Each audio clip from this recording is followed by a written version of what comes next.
மேகஸ்தம்பம். கிறிஸ்துவுக்குள் பிரியமானவர்களே, ஒரு பெண்மணி சொல்கிறார்கள், நான் ஜெபிக்கவும் வேதாகமம் வாசிக்கவும் ஆசைப்படுகிறேன். ஆனால் என் குழந்தைகள் அதற்காக நேரமே தரவில்லை. மற்றொரு பெண்மணி சொல்கிறார்கள், எனக்கு தேவனோடு தனியாக இருக்க கொஞ்ச நேரம் கிடைக்கும்போது அம்மாவாக இருக்கும் பொறுப்புகளை இன்னும் நல்லபடியாக சமாளிக்க அது உதவுகிறது. சகோதரி நான்சி சொல்கிறார்கள், மற்றவர்களின் தேவைகளும் பொறுப்புகளும் அதிகமாக இருக்கும்போது தேவனோடு செலவிடுவது கடினமாக இருக்கலாம். ஆனால் நாம் நம்முடைய பலத்தால் அல்ல, தேவனுடைய பலத்தை கொண்டு செயல்படும் போதுதான் மற்றவர்களுக்கு சிறப்பாக ஊழியம் செய்ய முடியும்.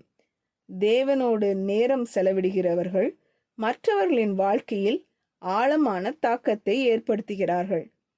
யாத்ராகமத்தில் நாம் வாசிக்கிறோம், மோசே தேவனோடு கூடாரத்தில் பேசும்போது ஒரு மேகஸ்தம்பம் கூடார வாசலில் இறங்கும். அவர் தேவனுடைய சந்நிதியிலிருந்து வெளியே வந்தபோது அவரது முகம் தேவனுடைய மகிமையால் பிரகாசித்தது. அதை மக்கள் பார்த்தபோது அவர்கள் எழுந்து தங்கள் கூடார வாசலில் நின்று தேவனை ஆராதித்தார்கள். உங்கள் குழந்தைகள், கணவர் அல்லது உங்களோடு வேலை செய்பவர்கள் உங்கள் முகத்தில் தேவனுடைய மகிமையை பார்க்கிறார்களா, அல்லது எல்லாவற்றையும் தன் சுய பலத்தால் செய்ய முயற்சித்து சோர்ந்து போன ஒருவரின் ஏமாற்றத்தை பார்க்கிறார்களா? கடைசியாக, எப்போது உங்களில் உள்ள தேவனுடைய பிரசனம் மற்றவர்களை தேவனை ஆராதிக்கும்படி ஈர்த்தது? ஜெபம் செய்வோம். எங்கள் அன்பின் பரமபிதாவே, உம்முடைய பிரசனத்தில் வாழும் கிருபையை எங்களுக்கு தாரும்.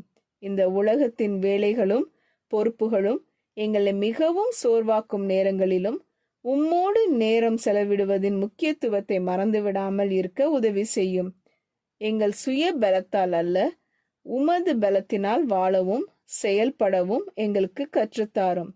மோசேயின் முகத்தில் உமது மகிமை பிரகாசித்தது போல எங்கள் வாழ்க்கையிலும் உமது மகிமை வெளிப்படட்டும். எங்கள் குடும்பத்தினரும் நண்பர்களும் எங்களோடு வேலை செய்பவர்களும் எங்கள் வாழ்க்கையில் உம்முடைய சமாதானத்தையும் அன்பையும் காணட்டும். எங்கள் வார்த்தைகளும் நடத்தைகளும் மற்றவர்களை உம்மிடம் நெருங்கி வர தூண்டுவதாக இருக்கட்டும். நாங்கள் சோர்விலும் பதட்டத்திலும் வாழாமல் உமது பிரசனத்தால் புதுப்பிக்கப்படும் வாழ்க்கையை வாழ உதவி செய்யும். இயேசுவின் நாமத்தில் ஜெபிக்கிறோம் பரமபிதாவே, ஆமேன். இந்த மெசேஜ் 30 அக்டோபர் 2024 நான்சி டிமோஸ் வோல்கமோத் அவர்களின் இயேசுவை தேடி என்ற புரோகிராமிலிருந்து எடுக்கப்பட்டது. கர்த்தர் உங்களை ஆசீர்வதிப்பாராக.